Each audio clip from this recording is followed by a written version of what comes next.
Nilagdaan ng PhilHealth at ng St. Luke's Medical Center Global City ang kasunduan sa pagpapatupad ng no co-payment policy sa naturang private hospital. Personal itong dinaluhan ni Pangulong Bongbong Marcos at hinikayat ang iba pang pribadong ospital na pasukin na rin ang no co-payment agreement. Kaugnay niyan at iba pang mga isyu, kasama po natin live dito sa studio ang bagong tagapagsalita ng PhilHealth, Dr. Alfred Philip de Dios or Doc AP. Magandang tanghali po sa inyo, Doc. Thank you for joining us. Magandang tanghali, Cheryl. Magandang tanghali po sa mga nanonood. Ito, klaruhin natin muna. May bago yung no comment policy. Ito po ang unahin natin. Ano mismo yung ibig sabihin nito para sa mga pasyente, Doc AP? At ano yung mga serbisyong hindi na nila dapat bayaran out of pocket? Okay, well, mas ginagamit actually namin sa PhilHealth ang term na no balance billing. Ayun, instead let's of stick to co-payment. no balance billing para hindi Yes. na malito ang lahat, no balance billing. Okay. Ang ibig pong sabihin nito na kapag ang isang pasyente ay na-admit sa government hospital o sa mga basic accommodation ward ng pribadong ospital, wala na po silang ang tinatawag natin na out-of-pocket expense. So wala nang ibang gastusin po. Klaruhin natin yun mga kapatid, yung sa basic accommodation ng pagkakatanggap po sa inyo na pasyente. Okay. Yes. Doon natin maa-apply yung no balance billing. Dito po sa kasunduan ng PhilHealth at ng private hospital katulad po ng St. Luke's, personal na hinikayat ni Pangulong Bongbong Marcos po yung mga pribadong ospital nga na sumali. Ano po ba yung kailangan nating gawin para mas marami pang private hospitals ang pumasok sa ganitong agreement or existing na rin naman talaga ito or mandatory? Yes, tama ka doon, Cheryl. Mandated po ng Department of Health na bawat pribadong ospital ay maglaan ng 10% ng total beds nila sa basic accommodation. Dito po nila ina-admit ang mga, siguro mas naiintindihan ng ating mga manonood yung mga charity or service cases po nila. Okay? Opo.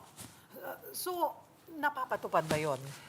Well, Monitor ba yun? Well, that's sa DOH na po yan. Pero, well, kaya nga po hinihikayat ng ating Pangulo ang mga pribadong ospital para talagang maibigay ang serbisyo na to sa ating mga kababayan para hindi na po magsiksikan sa mga government hospital, sa mga pasyente. Alam nila na pwede naman silang ma-admit. Although limited lang naman po ito sa mga pribadong ospital. Limited number of beds lang po like ito. sabi nga po, 10%. Yung sa, I think sa St. Luke's, 53 beds lang din naman po yung kaya nilang ibigay or dun sa, pero at least kung lahat talaga ng ospital, pribadong ospital, ay talagang gagawin po ito, ipatutupad, malaking kaginhawahan po yun. Yes, because we realize po na para po talaga mapatupad natin ang universal healthcare, kailangan natin ng tulong ng private sector. Kasi marami rin po kasing mga pasilidad na nag-a-administer mga private institutions. Ang sinasabi po, isa raw sa pangamba po ng ating healthcare providers, Doc AP, yung reimbursement rates, at pagbabayad ng claims. Paano po ba sinasagot ito ng PhilHealth, yung mga concern na ganito? Okay. Well, good news po dyan is napababa na po natin ang turnaround time sa pagpabayad ng claims. Mula po sa 30 to 60 days. Ngayon po, 18 days na lang po ay nababayaran na yung mga good claims. Okay. Yung mga kompleto po sa dokumento, walang problema sa mga papers na sinabit po sa amin. Within 18 days po, nababayaran na po ito. Mabilis na yun, 18 Yes. days. Dati po ba, ang turnaround gaano katagal? Yung iba, nag-give up na, ayaw muna tumanggap ng PhilHealth dati. Umaabot po minsan dati mula 30 hanggang 60 days. At understandable din naman po yun pagdating sa private sector. Siyempre, yes. negosyo pa rin yan. Kailangan may pumapasok para magtuloy-tuloy yung operation. So now, basta maayos ang papeles, malinis, kompleto, 18 days nakakapagbayad na ang Yes. PhilHealth. Opo. That's good to know. Dito po sa ilalim din ng agreement na no balance billing, ayan. Ano-ano rin po yung mga benepisyong dapat 100% coverage. Gaya po nung, sabi niyo po, basic accommodation, yung essential medicines, laboratory test, at iba pang serbisyo, yun po ba yun? Yes, okay. It covers po yung room and board, like na-mention po ninyo, yung mga gamot na kakailanganin, mga tests po na kakailanganin. Kung kailangan po ng what we call yung invasive interventions gaya ng operasyon, naka-compute na rin po ito sa ating mga benefit packages ng PhilHealth. At bawat benefit package po na ginagawa ng PhilHealth, kasama na po ang professional fees ng mga doktor. Oo, yeah, which is really good po. Malaking bagay po yun. Yes. Oo. Doc, doon po sa, pag sinabi natin na pasok sila doon sa no balance billing, itong mga bills na hindi, sagot po yan ng PhilHealth. Ganun po ba yun? Yes, hopefully nako-cover na ng benefit packages ng PhilHealth ang mga gastusin na po ng mga pasyente po natin. And upon, para pagtanggap po sa kanilang ospital, klaro naman na po yan sa mga pasyente kung mapapasok sila sa no balance billing or hindi. Nasasabi po yan. Dapat po. Meron din po kami mga personnel on the ground, yung tinatawag po natin na PCares. PCares, opo. Opo. Maaari po magtanong sa kanila para po malaman kung sila'y talagang pasok dito sa benepisyong ito at ano pang mga ibang benefits ang maaari nilang ma-avail po sa pasilidad. Sabi niyo nga po kanina ay mandated naman na sana 10% of all the private hospitals ay ibibigay po nila for the no balance billing. Pero may karagdagan din po bang insentibo para sa mga pribadong ospital na sasali? Halimbawa po, mas mabilis, yung mabilis na nga yung claims na 18 days at mas efficient na reimbursement.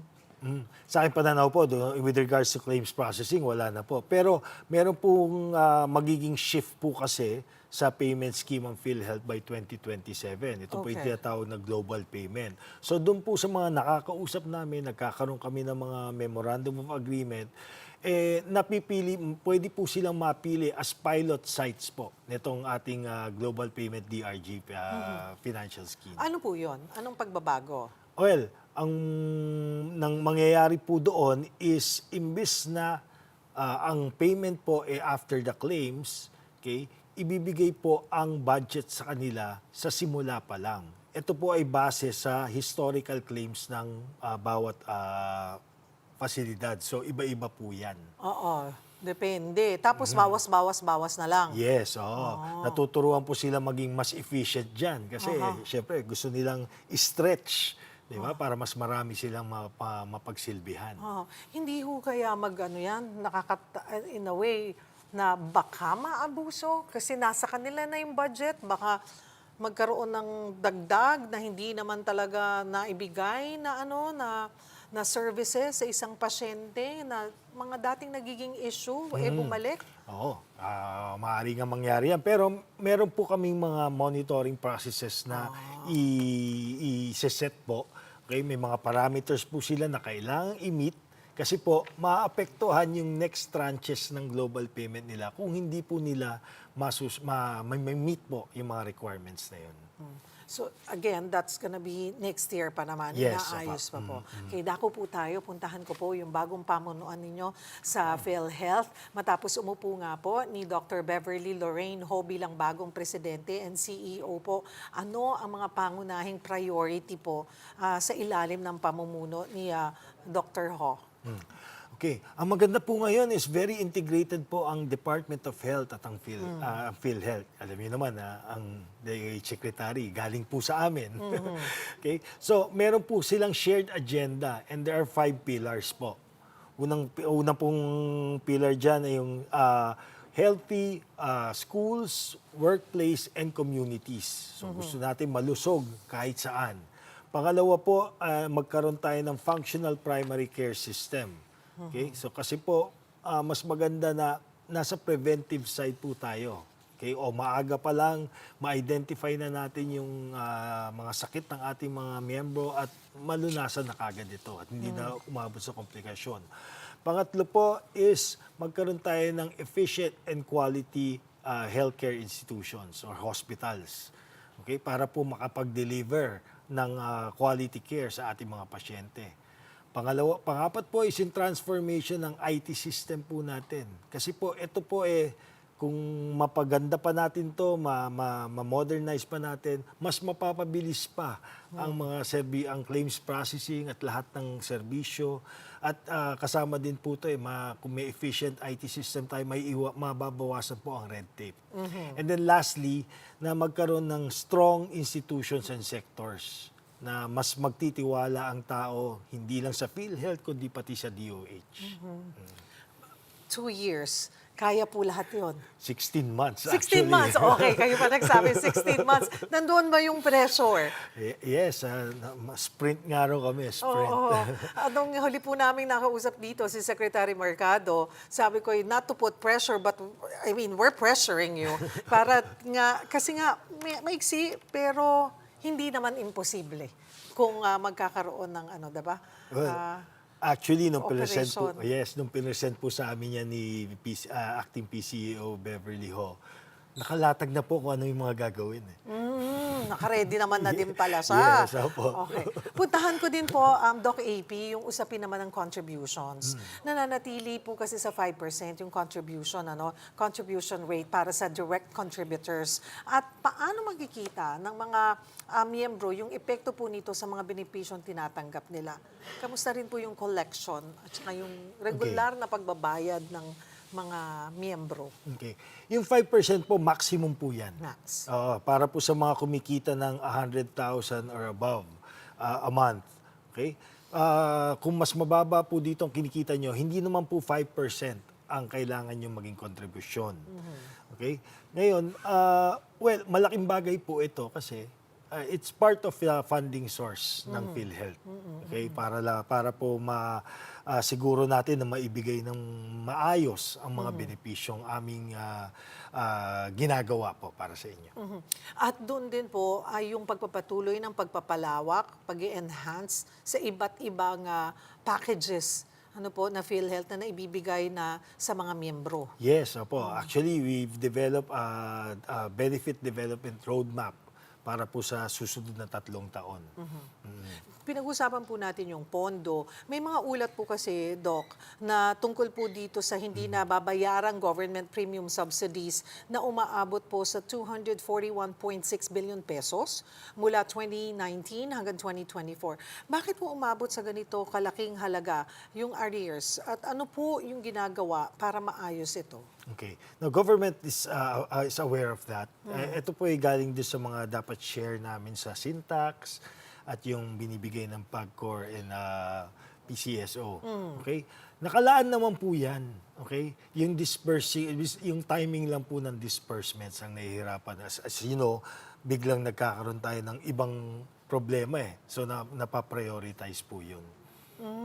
Pero hindi po ba dapat ang para sa PhilHealth, hindi dapat nagagalaw, dapat na ibibigay kagad ng pamahalaan para mas smooth at mas napapalawak po ninyo yung dapat na naibibigay sa mga miyembro.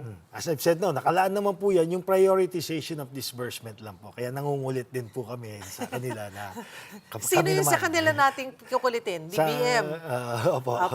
Okay. Nakaano na po yan, nakalaan na po talaga sa amin yan.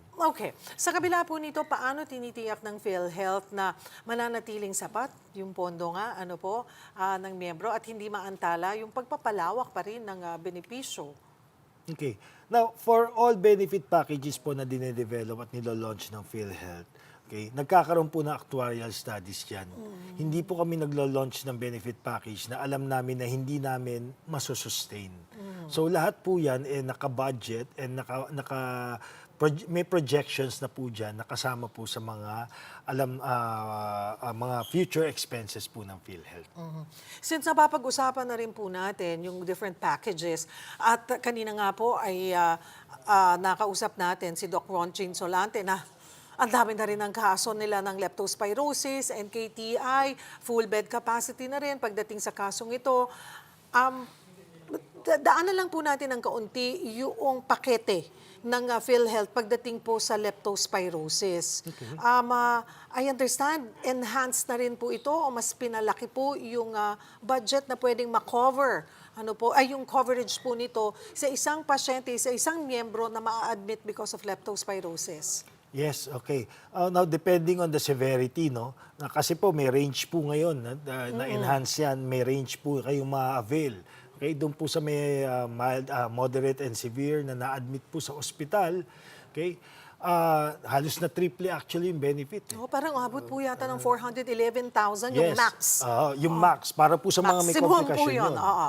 Doon po sa mga walang komplikasyon, up to 63,000 po ang ma-avail 63,000, nila. oo. Ngayon, alam niyo naman, leptospirosis, nagkakaroon niya ng komplikasyon sa bato, minsan sa baga, nahihirapang huminga, kung kailangan suportahan. So, umaabot po ng hanggang 411,000. Kung kailangan niyo ma-dialysis, kailangan niyo ng respiratory support, pwede pong umabot doon yung ma-avail po niya. Bukod po doon, doon sa ating Yakap Primary Clinic. Yun. I was gonna say na wag na natin, kasi ang sinasabi kanina po ni Dr. Ron Jean, huwag nyo nang hintayin na umabot pa dun sa nanilaw ka na lang bigla, di ba?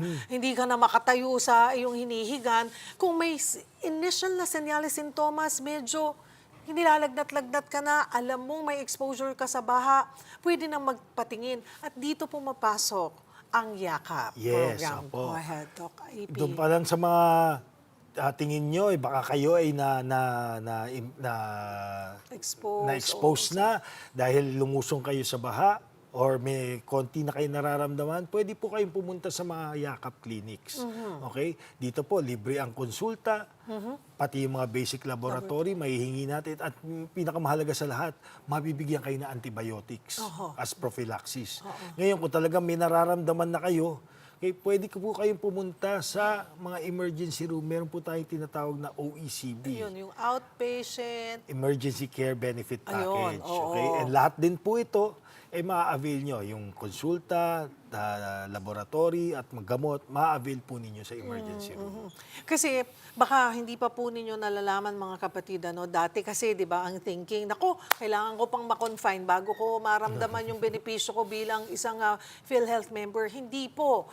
Huwag po kayong mag-atubili kung kailangan sa tingin nyo, kailangan yung tumakbo ng ER, covered po kayo, covered po tayo ng PhilHealth. Pero pinakamahalaga, may Yakap provider kayong mapili na Yes. na mag-aalaga ng inyong, hindi lang ng sarili nyo, ng inyong pamilya.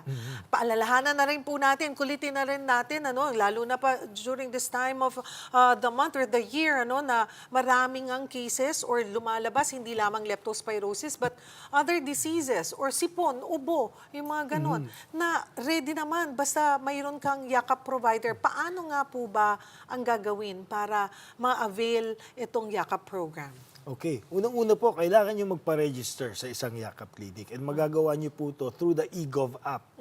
Or pwede kayong pumunta sa aming local health insurance office, sa mga branches po ng PhilHealth, or dun mismo sa Yakap Clinic po. Once makapag-register na kayo, kayo po ay gagawa ng initial na first patient encounter. Okay? Risk assessment lang po to para malaman kung ano yung mga sakit na meron kayo. At tutuloy po kayo sa konsultasyon. Okay? Bago kayo tumuloy sa konsultasyon, magkakaroon po kayo ng yung tinatawag namin na empanelment, na magkakapirmahan po kayo ng clinic na, kumbaga, i-establish nyo ngayon yung relationship ninyo with the clinic. Kasi po, hindi lang to one-time thing. Lalo na kung may na-diagnose sa inyong sakit. Kailangan tuloy-tuloy po ang konsulta ninyo para maiwasan po ang mga komplikasyon. At yung kung listahan naman po ng Yakap providers ang kailangan nyo, I guess meron po tayo sa Sa website po. website po. Kasi syempre, ang gusto nyo pong hanapin na Yakap provider, yung very convenient po sa inyo, yung madali, mabilis nyo, o pinakamalapit na mapupuntahan nyo po kung saan kayo nakatira. Ayun. At ang maganda din doon, kadikit niyan, yung gamot program. Yes. Oo, di ba? Bawat miyembro po ng PhilHealth actually may entitlement na 20,000 na mga gamot. So, iba-ibang gamot po ang available dyan. Yung may antibiotics para sa high blood, para sa diabetes. Okay? So, Pero hindi niyo po ma-avail to kung hindi kayo nakaregister sa YAKAP. Yakap po. Kasi ang prescription po manggagaling sa inyong Yakap Clinic. Ayan, yung Yakap provider, yung doktor po na accredited po ng PhilHealth. So, klaro po yan. Sana mga kapatid, let's take advantage of this na kalahin, hindi nyo kailangan nga magkasakit para magpatingin. Diba? At least alam nyo na may nagmo-monitor, may magbabantay ng inyong kalusugan. Siguro po, panghuli, paalala muli sa ating mga miyembro, Doc AP. Okay. Okay, sa ating po mga miyembro, no? Dito po, Doc. Ating po mga miyembro, okay.